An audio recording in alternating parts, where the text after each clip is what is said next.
जय हिंद दोस्तों। आप सभी का मेरे YouTube चैनल टारगेट इंग्लिश गुरु में स्वागत है।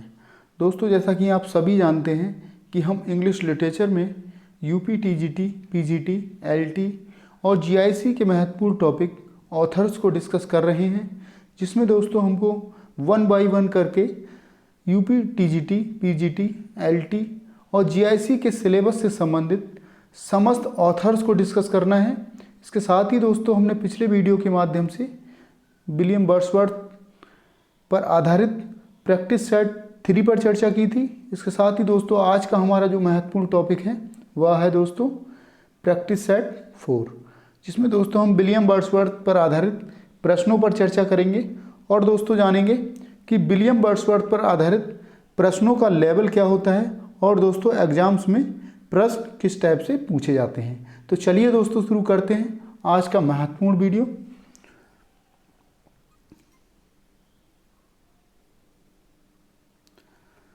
पहला प्रश्न देख लेंगे दोस्तों।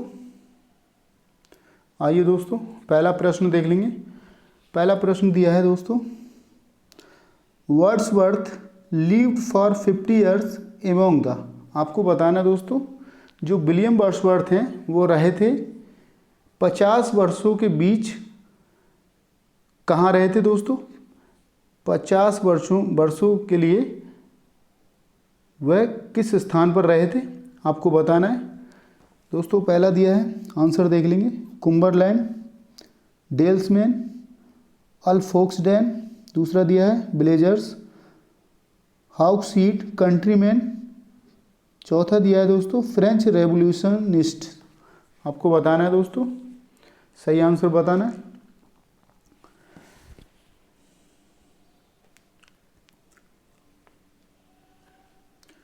दोस्तों मैं आपको बता दूं, विलियम वर्ड्सवर्थ ठहरे दोस्तों Alfoxden with Coleridge and Dorothy. His sister, जो उनकी सिस्टर थी दोस्तों डोरोथी, और जो एसटी कॉलरिज थे उनके साथ दोस्तों ठहरे थे। लेकिन दोस्तों in between his return from France, दोस्तों वह फ्रांस से फिर वापस हुए, फिर लौटे, and publication of lyrical ballads. और दोस्तों इस तरह से उन्होंने लिरिकल बैलेट्स को पब्लिश कराया। तो दोस्तों इसके बाद दोस्तों लास्ट के जो 50 वर्ष थे, जो दोस्तों लास्ट के 50 वर्ष थे वह दोस्तों उनके कहाँ बीते दोस्तों? कुंबरलैंड एट रिडलमाउंट इन लेक डिस्ट्रिक्ट। दोस्तों कहाँ बीते? कुंबरलैंड। कहाँ दोस्तों? कुंबरलैंड। कुंबरलैंड जो दोस्तों लेक डिस्ट्रिक्ट में था और दोस्तों रीडल माउंट के करीब था। इस तरह से दोस्तों समझ लेंगे और हमारा आंसर होगा दोस्तों, लेक डिस्ट्रिक्ट में दोस्तों रीडल माउंट जो पड़ता है वहाँ पर दोस्तों क्या था? कुंबरलैंड। तो दोस्तों हमारा सही आंसर होगा, आंसर ए पर जाएंगे हम, कुंबरलैंड डेल्समैन। चलिए दोस्तों आगे बढ़ते हैं। क्वेश्चन नंबर 2 देख लेंगे। One of the following is not by Wordsworth. दोस्तों आपको बताना है निम्नलिखित में से एक ऐसी पोएम है दोस्तों जो विलियम वर्ड्सवर्थ द्वारा नहीं लिखी गई है। दोस्तों माइकल हो जाएगी, resolution and independence, it is a beauteous evening, the मेक्यून। आपको बताना है दोस्तों इसका सही आंसर। सीधा आंसर की तरफ बढ़ेंगे दोस्तों। माइकल विलियम वर्ड्सवर्थ द्वारा लिखी गई है, इसलिए हमारा आंसर नहीं होगा दोस्तों। Resolution and independence William Wordsworth द्वारा लिखी गई है, इसलिए हमारा आंसर नहीं होगा। और दोस्तों it is a beauteous evening दोस्तों विलियम वर्ड्सवर्थ द्वारा लिखी गई है, इसलिए हमारा आंसर नहीं होगा। हाँ दोस्तों सही आंसर होगा इसका डी। ठीक है, इसका राइट आंसर होगा D. D is the right answer. आगे बढ़ते हैं दोस्तों,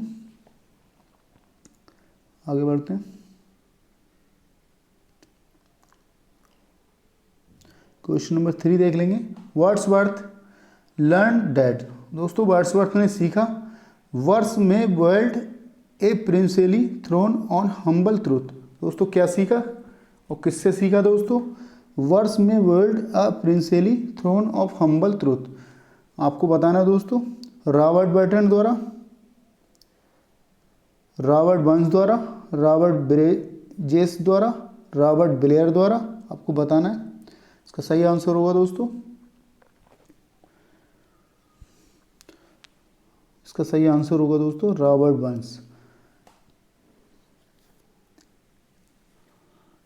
दोस्तों इसमें दिया है एक अच्छे सिंहासन का गठन किया जा सकता है एक विनम्र, एक सच्ची पोइट्री द्वारा। ठीक है, एक अच्छे सिंहासन का गठन किया जा सकता है एक सच्ची और हम्बल पोइट्री द्वारा। ठीक है, एक विनम्र पोइट्री द्वारा एक अच्छे सिंहासन का गठन किया जा सकता है। चलिए दोस्तों आगे बढ़ते हैं।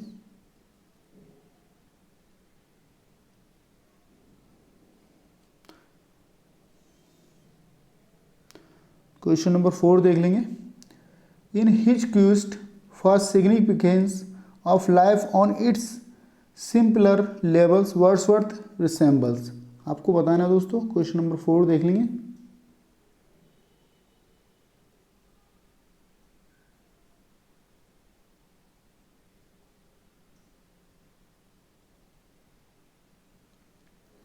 इसमें देख लेंगे दोस्तों,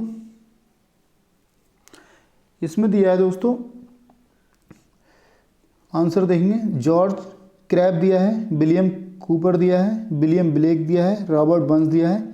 सही आंसर आपको टिक करना है दोस्तों। ये कह रहा है अपने सरल स्तरों पर जीवन के वास्तविक महत्व की उसकी खोज में विलियम बर्न्स जैसा दिखता है। क्या दिखता है दोस्तों? अपने सरल स्तरों पर जीवन के वास्तविक महत्व की उसकी खोज में, दोस्तों उसकी खोज में अपने सरल स्तरों पर जीवन के वास्तविक महत्व की विलियम वर्ड्सवर्थ जैसा दिखता है। क्या दिखता है? इन सारे बिंदुओं की बात की गई है दोस्तों। और किसकी तरह दिखता है? वर्ड्सवर्थ रिसेंबल्स, वर्ड्सवर्थ जैसा दिखता है।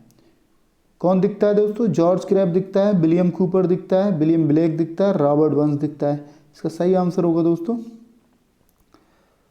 सही आंसर होगा दोस्तों इसका जॉर्ज क्रैब। ठीक है, इसका सही आंसर होगा दोस्तों जॉर्ज क्रैब। दोस्तों इसी के साथ ही आगे बढ़ते हैं। क्वेश्चन नंबर 5 देख लेंगे। The excursion dated 1814 marks the beginning of, आपको बताना है दोस्तों,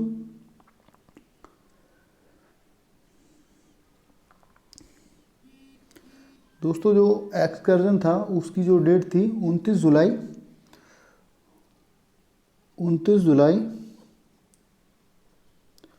1814। ठीक है, और दोस्तों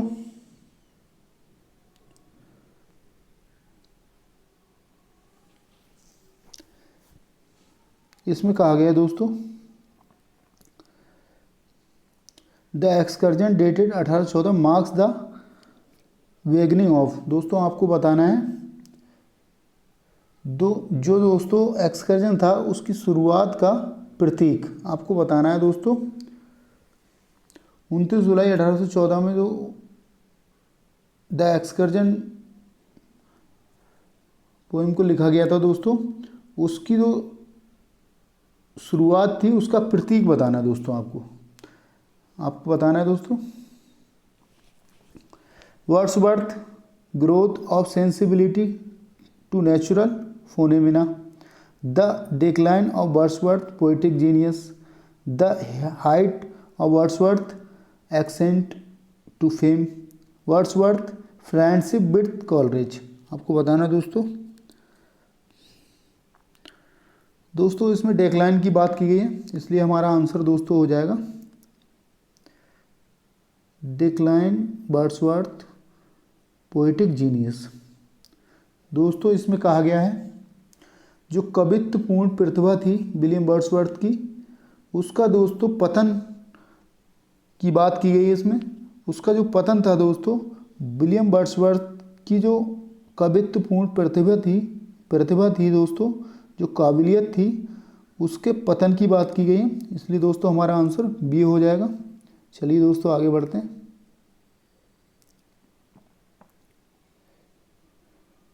क्वेश्चन नंबर 6 देख लेंगे। The worst line she gave me eyes.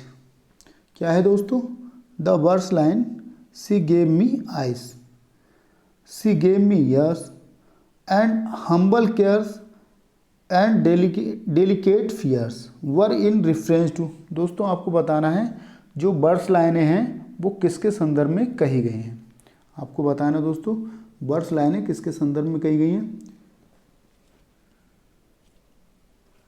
जैसे कहा गया दोस्तों, सी गेव मी आइज, उसने मुझे आंखें दी।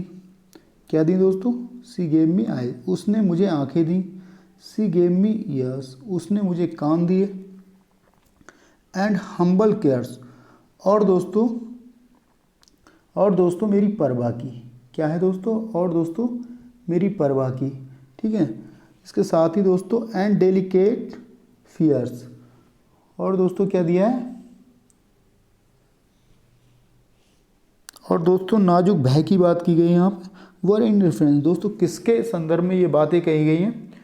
रिवर वाई के संबंध में, एनेटे बैलन के संबंध में दोस्तों, डोरोथी वर्ड्सवर्थ के संबंध में, अनचेस्ट्रल स्कॉटलैंड के संबंध में। आपको बताना दोस्तों, इसका सही आंसर बताना दोस्तों आपको।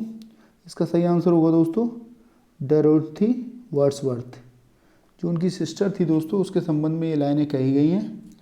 आगे बढ़ते हैं दोस्तों, क्वेश्चन नंबर 7 देख लेंगे। The prelude was written in, दोस्तों आपको बताना है जो द प्रिल्यूड है दोस्तों वह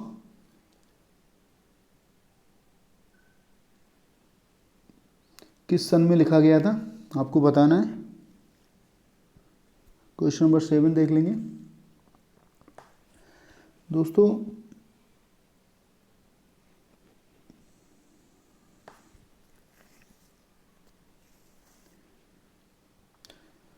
द प्रिल्यूड है दोस्तों, ये दोस्तों 1805 में इसको कंप्लीट किया गया। इसको देख लेंगे। चलिए दोस्तों आगे बढ़ते हैं।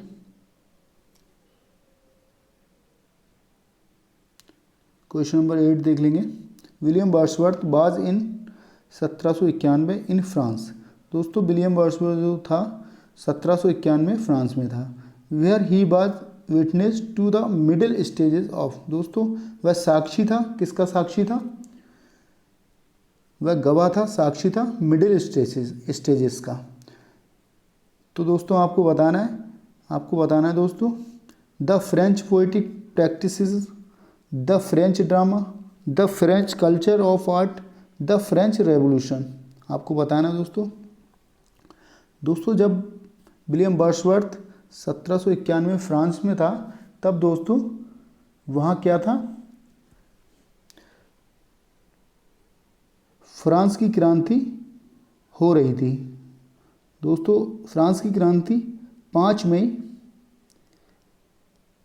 मई सन 1789 से स्टार्ट होती है और दोस्तों 9 नवंबर और दोस्तों 9 नवंबर 1799 में दोस्तों 9 नवंबर 1799 में इसका अंत होता है। इस तरह से दोस्तों ये जो क्रांति है, फ्रांस की क्रांति दोस्तों 10 वर्ष दोस्तों 6 माह और दोस्तों 4 दिन तक चलती है। दोस्तों ये विलियम वर्ड्सवर्थ जो था दोस्तों इस बात का साक्षी था कि द फ्रेंच रेवोल्यूशन उसने देखा था, क्योंकि दोस्तों फ्रांस की क्रांति को उसने करीब से देखा था, वह साक्षी था इस बात का। तो दोस्तों चलिए दोस्तों आगे बढ़ते हैं। हमारा आंसर हो जाएगा दोस्तों द फ्रेंच रेवोल्यूशन। ठीक है, इसके साथ ही दोस्तों आगे बढ़ते हैं।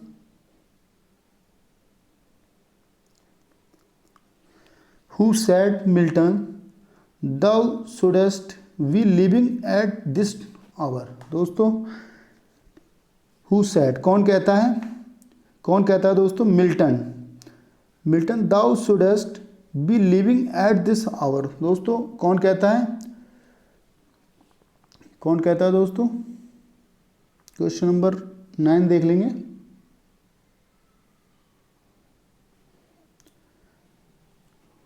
दोस्तों जॉन कीट्स कहता है, विलियम वर्ड्सवर्थ कहता है, मैथ्यू अर्नोल्ड कहता है, W.B. यीट्स कहता है। आपको बताना दोस्तों क्या कहता है दोस्तों। Milton, who said Milton, Milton thou तुम्हें होना चाहिए, Milton thou should has we तुम्हें होना चाहिए, लिविंग दोस्तों जीवित होना चाहिए तुम्हें, दिस आवर दोस्तों कह सकते हैं कि तुम्हें इस समय जीवित होना चाहिए, मिल्टन तुम्हें इस समय जीवित होना चाहिए। दोस्तों कौन कहता है ये दोस्तों,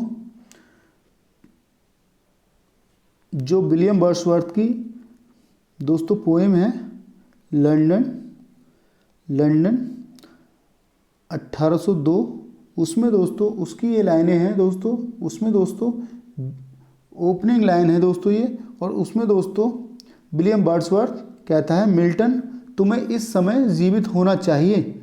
चलिए दोस्तों आगे बढ़ते हैं, देख लेते हैं। इस तरह से दोस्तों हमारा आंसर होगा विलियम वर्ड्सवर्थ। ठीक है, आगे बढ़ते हैं। क्वेश्चन नंबर 10 देख लेंगे। Who called Wordsworth the egotistical sublime. दोस्तों आपको बताना है, ये अहंकारी उदात्त की बात कर रहे हैं, अहंकारी उत्कृष्टता की बात कर रहे हैं। दोस्तों किसने कहा, कौन कहता है वर्ड्सवर्थ के लिए, कौन कहता है दोस्तों, द इगोटिस्टिकल सबलिम।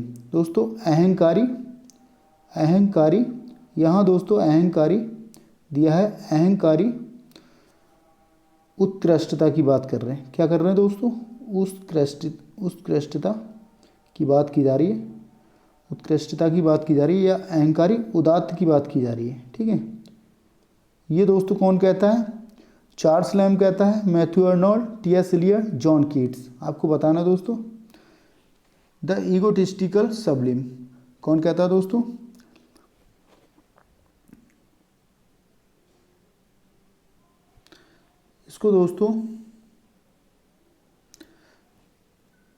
इसको कहता है दोस्तों जॉन कीट्स। ठीक है, हमारा आंसर डी हो जाएगा। चलिए दोस्तों आगे बढ़ते हैं। क्वेश्चन नंबर 11 देख लेंगे। For a handful of silver he left us this line of Browning has a reference to. दोस्तों आपको बताना है for a handful of silver. दोस्तों आपको बताना है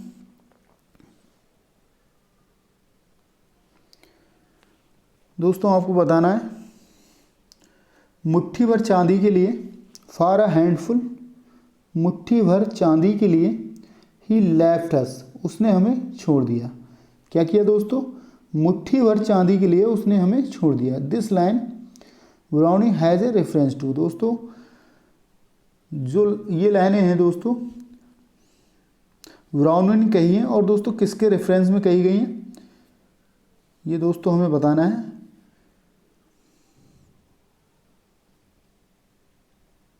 किसके रेफरेंस में कही गई हैं आपको बताना दोस्तों। ये दोस्तों विलियम वर्ड्सवर्थ के लिए कही गई लाइनें हैं। क्या कहा है दोस्तों, मुट्ठी भर चांदी के लिए उसने हमें छोड़ दिया। क्या है दोस्तों, विलियम वर्ड्सवर्थ के लिए कही गई लाइनें हैं। चलिए दोस्तों आगे बढ़ते हैं दोस्तों। क्वेश्चन नंबर 12 देख लेंगे।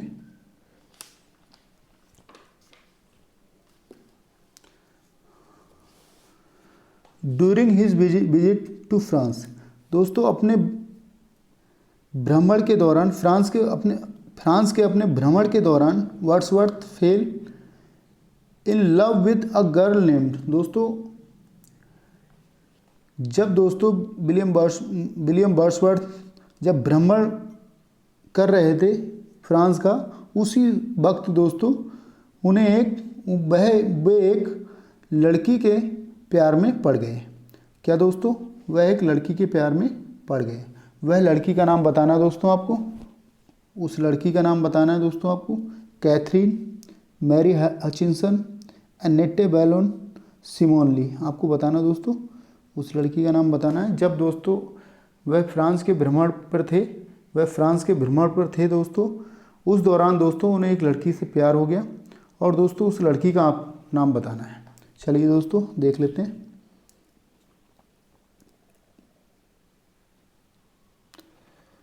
दोस्तों Catherine, Mary Hutchinson, Annette Vallon, Simon Lee. दोस्तों इसका सही आंसर होगा, आंसर सी पर जाएंगे दोस्तों, एनेटो वैलन। क्योंकि दोस्तों एनेटो वैलन से इन्हें प्यार हुआ और दोस्तों इससे एक लड़की का जन्म हुआ, जिसका नाम दोस्तों क्या था, कैरोलिन। क्या था दोस्तों, कैरोलिन। क्या नाम था दोस्तों, इस लड़की का नाम क्या था, इनकी डॉटर का नाम क्या था, एनेटो वैलन की डॉटर का नाम क्या था दोस्तों, कैरोलिन। ठीक है, आगे बढ़ते हैं। क्वेश्चन नंबर 13 देख लेंगे। Every great poet is a teacher. दोस्तों हर महान कवि, प्रत्येक महान कवि एक शिक्षक होता है। क्या होता है दोस्तों, प्रत्येक महान कवि एक शिक्षक होता है। Are the birds of. दोस्तों every great poet is a teacher और द वर्ड्स ऑफ। दोस्तों ये वर्ड्स किसके हैं आपको बताना है दोस्तों, ये वर्ड्स किसके हैं दोस्तों आपको बताना है। क्वेश्चन नंबर 13 देख लेंगे।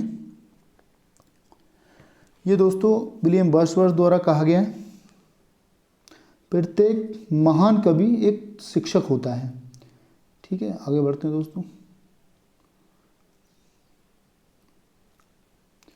देख लेंगे। Who has said it, one impulse from a vernal wood may teach us more of man, of moral evil and of good than all the sages can.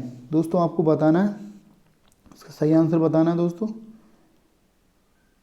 William Shakespeare, John Milton, John Galsworthy, William Wordsworth. आपको सही answer बताना है इसका। दोस्तों इसमें समय नहीं लूँगा क्योंकि ये रिपीटेड क्वेश्चन है और दोस्तों थोड़ी सेटिंग भी इसकी गड़बड़ा गई है क्योंकि दोस्तों विलियम वर्ड्सवर्थ द्वारा कहे गए शब्द हैं। आगे बढ़ते हैं। क्वेश्चन नंबर 15 देख लेंगे। Name the poem from which the following. दोस्तों उस पोइम का नाम बताना है जो पोइम से वर्ड हैव बीन क्वेटेड, जो पोइम से ये वर्ड लिए गए हैं। The gods approve, the depth and not the tumult of the soul. आपको बताना दोस्तों किससे लिए गए हैं। क्वेश्चन नंबर 15 देख लेंगे। ये दोस्तों इसका सही आंसर होगा, देख लेंगे आंसर देख लेंगे। The bird is too much with us the soul. ठीक है, the tables turn,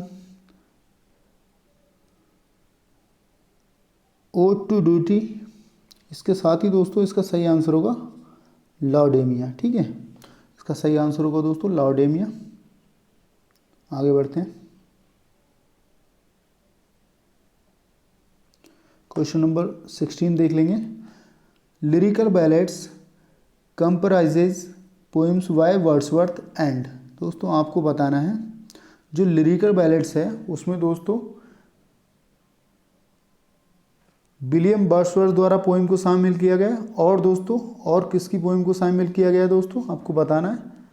John Keats, PB शेले, ST. Coleridge, Byron. दोस्तों आपको बताना सही आंसर इसका बताना है। दोस्तों मैं आपको बता दूं एस.टी. कॉलरिज को इसमें शामिल किया गया क्योंकि दोस्तों 4 पोइम एस.टी. कॉलरिज द्वारा दी गई हैं इसमें, एस.टी. कॉलरिज द्वारा। और दोस्तों 19 पोइम जो हैं वह दोस्तों विलियम वर्ड्सवर्थ द्वारा। ठीक है, और दोस्तों टोटल जो है 23 पोइम का कलेक्शन है। ये कितनी पोइम का है दोस्तों, 23 पोइम का कलेक्शन है। ठीक है, इस तरह से आप उसको समझ लेंगे। आगे बढ़ते हैं।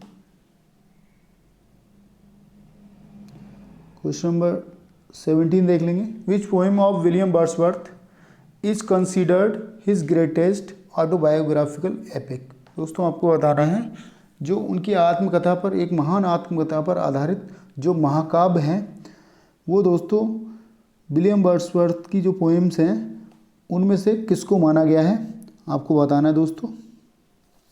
गर्ल्ट एंड सारो, दोस्तों गर्ल्ट एंड सारो को माना गया है, द प्रिल्यूड को माना गया है, द एक्सकर्जन को माना गया है, पीटर वेल को माना गया है। आपको बताना है दोस्तों, सही आंसर बताना है क्वेश्चन नंबर 17।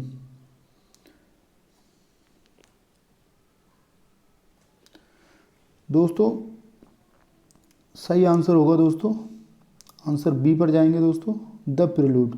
दोस्तों द प्रिल्यूड जो है एक ग्रेटेस्ट ऑटोबायोग्राफिकल एपिक है जो दोस्तों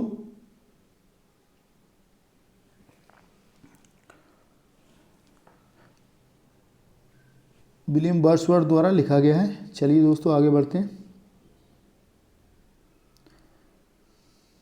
क्वेश्चन नंबर 18 देख लेंगे। In which poem does Wordsworth write come forth into the light of things, let nature be your teacher. दोस्तों आपको बताना है, क्वेश्चन नंबर 18 देख लेंगे।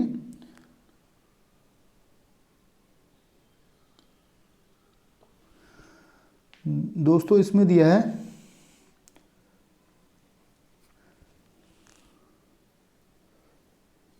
दोस्तों comfort into the light of things. दोस्तों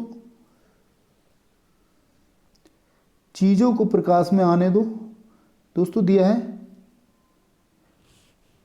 चीज़ों को प्रकाश में आने दो, और दोस्तों late nature be your teacher. दोस्तों और प्रकृति को अपना गुरु बनने दो। चीज़ों को प्रकाश में आने दो दोस्तों, और प्रकृति को अपना गुरु बनने दो। ठीक है दोस्तों, चीज़ों को प्रकाश में आने दो और प्रकृति को अपना गुरु बनने दो। ये दोस्तों देखना है जो विलियम वर्ड्सवर्थ की जो पोएम्स हैं वो दोस्तों किस पोएम से ये लाइन ली गई है। द टेबल टर्न से ली गई है, the word is too much with us से लिया गया है, I wandered lonely as a cloud the solitary reaper से लिया गया है। दोस्तों आपको बताना है, क्वेश्चन नंबर 18 देख लेंगे। दोस्तों ये लाइन जो है दोस्तों द टेबल टर्न्स से ली गई है, और दोस्तों द टेबल टर्न से ली गई है। दोस्तों इसको जो दोस्तों लिखा गया है 1798 में इसको लिखा गया विलियम वर्ड्सवर्थ द्वारा। ठीक है दोस्तों, चलिए दोस्तों आगे बढ़ते हैं। क्वेश्चन नंबर 19 देख लेंगे। When did the first edition of lyrical ballads. दोस्तों आपको बताना है when did the first edition of lyrical ballads. दोस्तों लिरिकल बैलेड्स का जो फर्स्ट वर्जन है दोस्तों कब प्रकाश में आया ये आपको बताना है। 1698 में, 1798 में, 1898 में, 1794 में। दोस्तों यहाँ मैं बताते चलूँ इसका जो फर्स्ट एडिशन है दोस्तों 1798 में, सेकंड एडिशन है दोस्तों 1800 में जिसको प्रीफेस एडिशन भी बोलते हैं। इसके बाद दोस्तों 1802 में थर्ड एडिशन, इसके बाद दोस्तों 1805 में इसका फोर्थ एडिशन। तो दोस्तों हमारा आंसर हो जाएगा, इसका फर्स्ट एडिशन की बात की जा रही है इसलिए दोस्तों हमारा आंसर हो जाएगा 1798। ठीक है, आंसर बी हो जाएगा। चलिए दोस्तों आगे बढ़ते हैं। क्वेश्चन नंबर 20 देख लेंगे दोस्तों। क्वेश्चन नंबर 20 देख लेंगे। To whom is Wordsworth autobiographical poem the prelude addressed. दोस्तों एड्रेस्ड की गई है दोस्तों, किसके लिए एड्रेस्ड की गई है। To whom is Wordsworth autobiographical poem the prelude addressed. आपको बताना है दोस्तों। क्वेश्चन नंबर 20 देख लेंगे।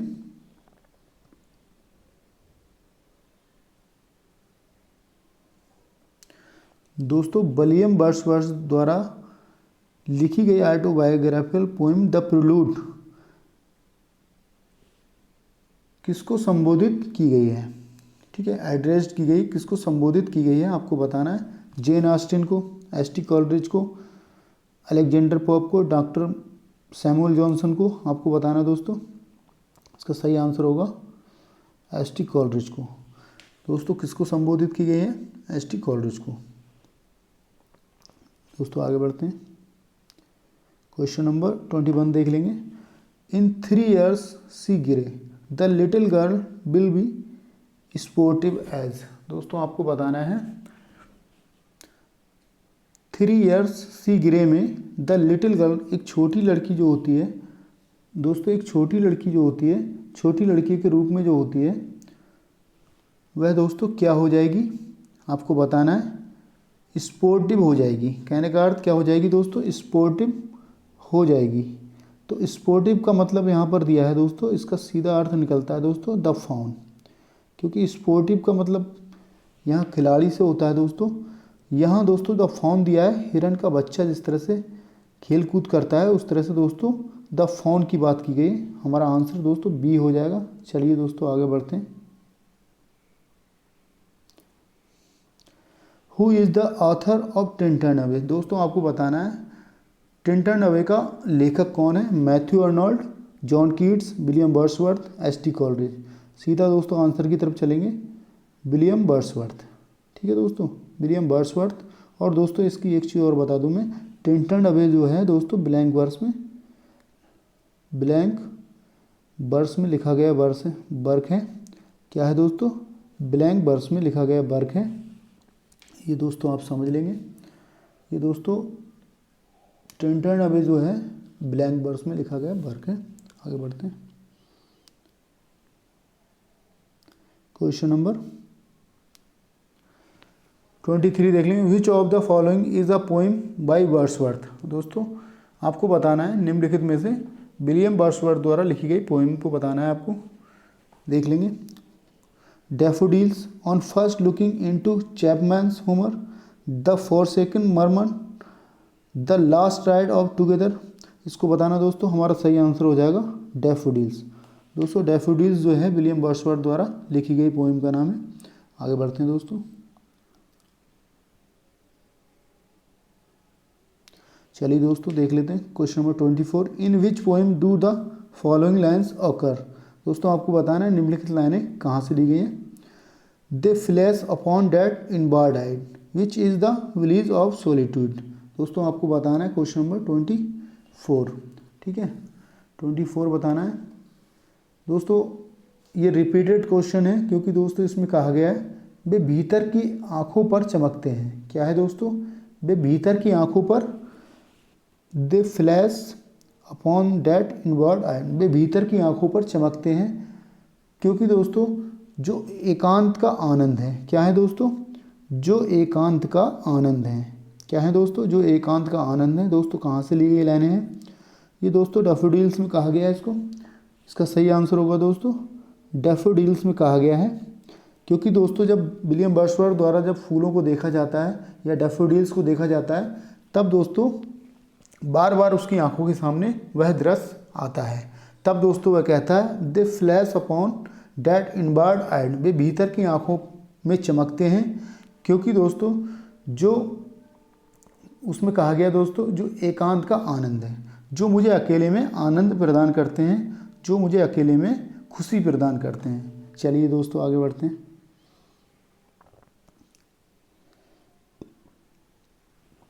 The solitary reaper is a दोस्तों बैलेट है, ओड है, लिरिक है, पास्टोरल एलेजी है।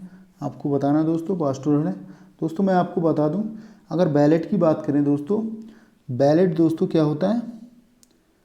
बैलेट क्या होता है दोस्तों? बैलेट की बात करें दोस्तों तो ballad a simple narrative verse होता है। क्या होता है दोस्तों? Ballad a simple narrative verse होता है, टेलिंग अ स्टोरी, एक स्टोरी हो सकता है और दोस्तों एक सॉन्ग भी हो सकता है। ठीक है, स्टोरी भी हो सकता है। क्या हो सकता है दोस्तों? एक स्टोरी हो सकता है और दोस्तों एक सॉन्ग भी हो सकता है। क्या हो सकता है? एक सॉन्ग भी हो सकता है। ठीक है, इसके साथ ही दोस्तों हम बात करें ओड की। दोस्तों ओड की बात करें दोस्तों तो ओड दोस्तों ओड दिया है दोस्तों a complex and lengthy lyric poem होती है। दोस्तों क्या होता है दोस्तों? A complex and lengthy lyric poem होती है इन अ लॉफ्टी स्टाइल, अथवा दोस्तों लॉफ्टी स्टाइल में भी हो सकता है। ये क्या हो सकता है दोस्तों? लॉफ्टी स्टाइल में भी हो सकता है, ठीक है। और दोस्तों क्या हो सकता है, सीरियस ऑब्जेक्ट भी हो सकता है। क्या हो सकता है दोस्तों, सीरियस ऑब्जेक्ट भी हो सकता है। इसको हम ऐसे लिख लेंगे, सीरियस ऑब्जेक्ट भी हो सकता है, सीरियस ऑब्जेक्ट भी हो सकता है। इसके साथ ही दोस्तों हम बात करें लिरिक की, तो दोस्तों लिरिक क्या होता है, लिरिक दोस्तों होता है एक पर्सनल थॉट होता है दोस्तों। क्या होता है दोस्तों, पर्सनल थॉट। क्या है, पर्सनल थॉट होता है। और दोस्तों एक फीलिंग होती है। क्या होता है दोस्तों, एक फीलिंग भी होती है, ठीक है। इसके साथ ही दोस्तों हम अगर बात करें पास्टोरल की बात करें दोस्तों, पास्टोरल की बात करें,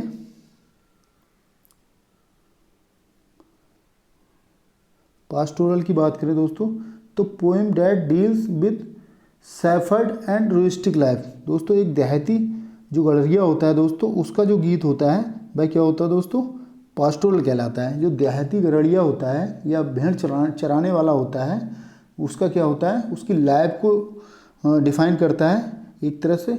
वह गीत होता है जो उसकी लाइफ को, उसके जीवन को डिफाइन करता है।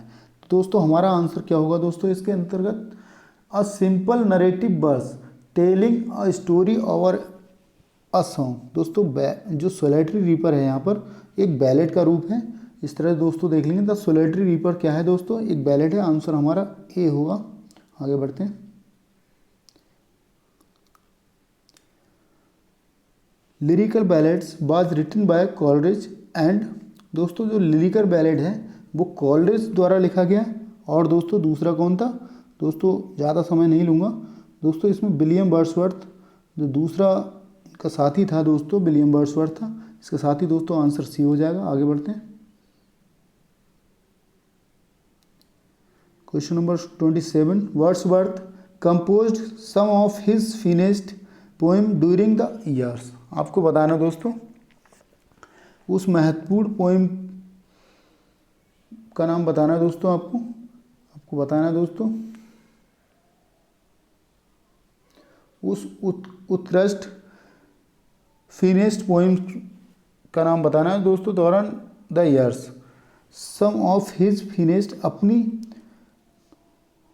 दोस्तों वर्ड्सवर्थ कंपोज्ड, वर्ड्सवर्थ ने जो रचा कुछ महत्वपूर्ण, अपनी कुछ महत्वपूर्ण पोएम्स को, किसको रचा दोस्तों, कुछ महत्वपूर्ण पोएम को ड्यूरिंग द ईयर्स, किस वर्ष के दौरान।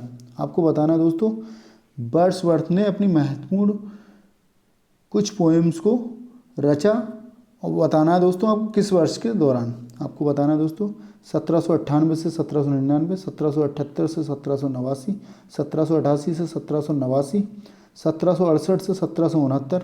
आपको बताना दोस्तों, सही आंसर बताना है।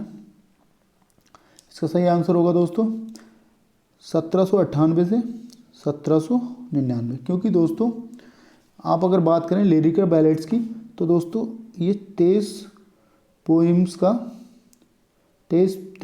का एक महत्वपूर्ण कलेक्शन था। क्या था दोस्तों, एक फिनिश्ड कलेक्शन था, उत्कृष्ट कलेक्शन था। क्योंकि दोस्तों इसमें जो है चार पोइम्स को एस.टी. कॉलरिज द्वारा दिया गया था। और दोस्तों 19 पोइम्स जो थी विलियम वर्ड्सवर्थ की थी। किसकी थी दोस्तों, विलियम वर्ड्सवर्थ की थी। इसलिए दोस्तों जो सही आंसर होगा 1798 से 1799। आगे बढ़ते हैं दोस्तों, आंसर हमारा ए हो जाएगा। इसके साथ ही दोस्तों आगे बढ़ते हैं क्वेश्चन नंबर 28, ठीक है। William Wordsworth poems mostly deal with, दोस्तों आपको बताना है विलियम वर्ड्सवर्थ की जो पोएम्स हैं, जो कविताएं हैं, अधिकतर क्या हैं दोस्तों, किस पर डील की गई हैं, किसके साथ डीलिंग की गई है इनकी, दोस्तों आपको बताना है। डील विद का मतलब होता है दोस्तों ठीक इसी प्रकार है जिस प्रकार दोस्तों आपको बताना है पॉलिटिक्स पर, सिटी लाइफ पर, हम्बल एंड रूस्टिक लाइफ पर, रिवोल्यूशन पर। आपको बताना है दोस्तों हम्बल यहाँ बात करते हैं दोस्तों विनम्रता की, और रूस्टिक बात करते हैं देहाती जीवन की। क्या है दोस्तों, रूस्टिक बात करते हैं दोस्तों देहाती जीवन की, ठीक है। हम्बल बात करते हैं विनम्रता की। इस तरह से दोस्तों हमारा आंसर भी हम्बल एंड रूस्टिक लाइफ हो जाएगा। देहाती जीवन की बात करते हैं यहाँ पर। अधिकतर जो कविताएं हैं इनकी दोस्तों, अधिकांश जो कविताएं हैं वो या तो विनम्रता की बात कर रही हैं या दोस्तों देहाती जीवन की बात कर रही हैं। चलिए दोस्तों आगे बढ़ते हैं। क्वेश्चन नंबर 29 देख लेंगे। William Wordsworth before his death resided at. दोस्तों आपको बताना है William Wordsworth before his death अपनी मृत्यु से पहले कहाँ पर रहते थे या निवास करते थे। कहाँ पर निवास करते थे या कहाँ पर बसते थे आपको बताएं। Rydal Mount, Grasmere, parsonage, Dove Cottage, Allan Bank. आपको बताना दोस्तों जैसा कि मैंने बताया जो विलियम वर्ड्सवर्थ हैं जीवन के अंतिम समय में दोस्तों 50 वर्ष जब रहे दोस्तों रिडलमोंट में रहे और दोस्तों वहीं पर उनकी मृत्यु हुई। इस तरह से दोस्तों जीवन मतलब कहने का अर्थ यह है कि मृत्यु से पहले दोस्तों उनका निवास स्थान क्या था, रिडलमोंट। ठीक है, कुंबरलैंड दोस्तों जो रिडलमोंट में है, इस तरह से दोस्तों हम कह सकते हैं। चलिए दोस्तों आगे बढ़ते हैं। आंसर हमारा ए हो जाएगा। क्वेश्चन नंबर 30 देख लेंगे। William Wordsworth Tintern away is. दोस्तों विलियम वर्ड्सवर्थ की जो टिंटन अवे है वह है दोस्तों अ ड्रामेटिक मोनोलॉग है, अ ड्रामेटिक लिरिक है, अ ड्रामेटिक एपिक है, नॉन ऑफ द एबव। उपरोक्त में से कोई नहीं। आपको बताना है दोस्तों विलियम वर्ड्सवर्थ की जो टिंटन अवे है दोस्तों वह क्या है। या ड्रामेटिक मोनोलॉग है, अ ड्रामेटिक लिरिक है, अ ड्रामेटिक एपिक है, नॉन ऑफ द एबव। इसका सही आंसर होगा दोस्तों अ ड्रामेटिक मोनोलॉग। ठीक है, इसका सही आंसर होगा दोस्तों अ ड्रामेटिक मोनोलॉग, क्योंकि दोस्तों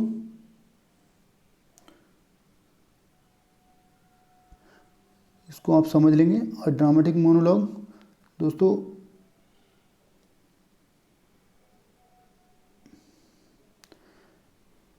आज के वीडियो में बस इतना ही दोस्तों। वीडियो कैसा लगा ये कमेंट बॉक्स में ज़रूर बताएं। और दोस्तों मेरे यूट्यूब चैनल टारगेट इंग्लिश गुरु को यदि सब्सक्राइब नहीं किया है दोस्तों तो सब्सक्राइब करें और बेल आइकन को दबाना ना भूलें ताकि दोस्तों आपको अपलोडेड वीडियो का नोटिफिकेशन मिलता रहे। तो चलिए दोस्तों मिलते हैं नेक्स्ट वीडियो में। तब तक के लिए दोस्तों जय हिंद। और दोस्तों thanks for watching this video. Thank you so much. मिलते हैं नेक्स्ट वीडियो में। तब तक के लिए दोस्तों जय हिंद।